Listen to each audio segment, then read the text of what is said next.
Jake. I'm Tom. And we are VIMTV, Velocities in Music. Today, we are here for you to review a new album by Titus Andronicus called Local Business. I think this is a really aptly named album title. Again, we have a lot of albums that we're reviewing today, Tom, with really good album titles. People are thinking about the way they title their albums. Album titles are very important. Titus Andronicus is a band in 2010. They came out with an album called The Monitor. It was very expansive. If you've never heard this band, they have kind of a crazy aggressive indie rock sound where they're really it's like they're just jamming out and having fun. You get a lot of just very raw, not very melodic vocals, just kind of more like yelled, drunken singing, and they do a lot of cool things with it, I thought, in The Monitor, and that album followed a concept that was pretty cool, and just had a good flow to it, and overall I think we're pretty favorable on that album. Yeah, they kind of sound to me like a stream of consciousness, kind of barroom punk. Yeah, like, absolutely. It just, I don't know, for some reason that's what it sounds like to me. Really liking The Monitor, and then now coming to this album in 2012, there is a change. This album is much less focused. I feel like that the tracks here are all like, you still have Titus Andronicus going through these cool song structures that just kind of go all over the place, and you have some longer tracks here too, and I appreciate that, and that's actually one of my favorite things about this band. This band has a very strong talent for writing good guitar hooks and using crazy song structures that change several times throughout the song, so keep their music fresh, unpredictable, and catchy, really. Those are the main endearing qualities. Would you agree? Yeah, totally. I totally agree, to a T. Now, things that bring this down for me is the production. Titus Andronicus never have had great production, but this album is like a new low. They really just don't care about production. The vocals aren't trying to ever gain melodies in this album, and also in Local Business, I don't feel like the vocalist is really even trying as far as lyrics are concerned. He picks like one lyric, and then he just repeats it over and over and over again to the point that he just beats it to death, and it gets kind of annoying. I'm just going to go off, if that's okay. Yeah, keep going. One thing that really bothered me about this is that it sounds like where The Monitor had this kind of a little bit more of a heady sound, like they were doing it for a reason. It established a warrant very early. This album is just, it's titled Local Business, and I like that title because it makes me think of like your local bar and music that you like, a band that you would hear playing there. That's not a compliment, all right? Because it's essentially a quality of music that you'd hear at a bar in your local town. I mean, that's not a good thing. And then you have this vocalist who inherently, his vocal style sounds drunk. You have instrumentation that's sloppy throughout. I mean, nothing sounds overly tight. Now, that is this band's style, so I don't really knock them too much for it. But the whole thing, the whole presentation, just seemed really almost immature at times. Yeah, and the production really bothered me too. I actually went back and listened to some of The Monitor, and I think The Monitor was just slightly more sharply produced. But more than anything, I always say that production is not a one-size-fits-all thing. What works for one band is not going to work for another band. But what the question you can always ask is, with different, and in this case, I would say better production, and improve the listening experience, and here it is a definite yes.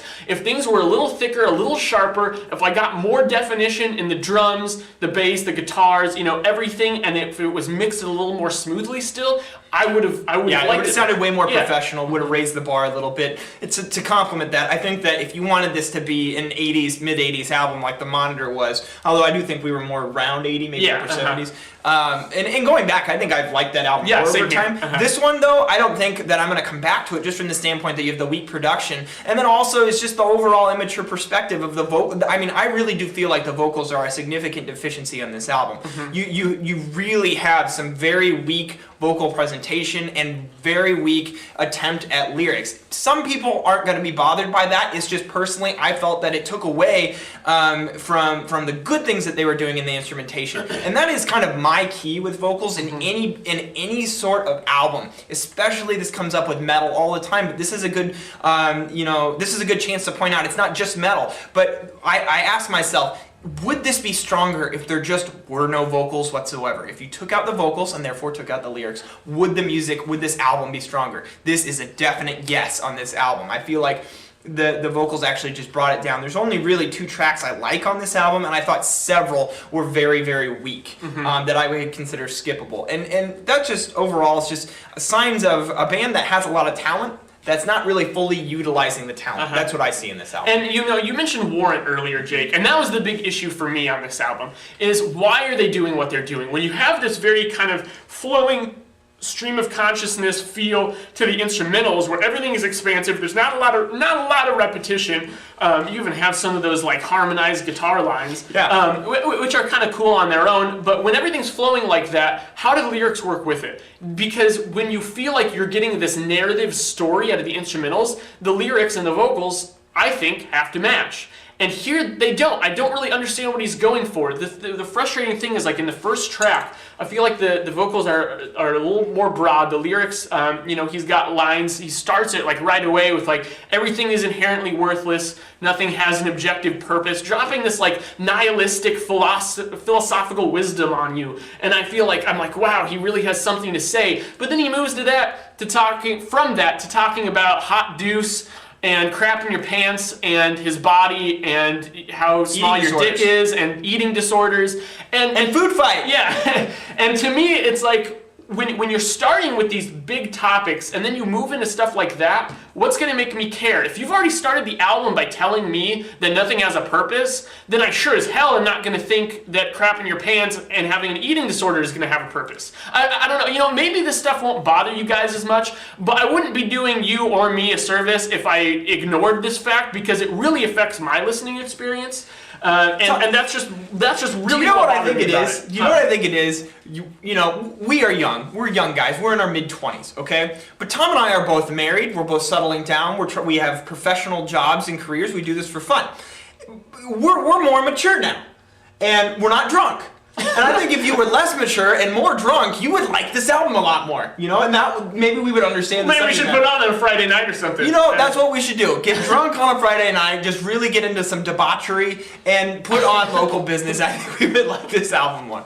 Until then, I'm not on this album. I'm not on board. Now, I still actually, despite all the negative things I had to say, I still liked a lot of things about this album. Overall, I enjoyed listening to it. There is something kind of endearing about that, but it also just gets into my style a little bit. That I like this instrumental style. Right, they do a lot of really good things with the instrumentation, and this is a talented band. Their ambition shines through more often in the instrumentation than anything, but several times throughout this album. But the weaker tracks pull it down for me. Like the other things we talked about, just lowered it for me just a little bit. I think I'm sitting at a 65. So I'm gonna go even 70. I think that's fair. Okay. So we're in the upper 60s. That's upper 60s. I love this range because it's an album to us that has a lot of good attributes, but has a few key things that they need to work on for this album or in the future albums for it to be in like the 80s.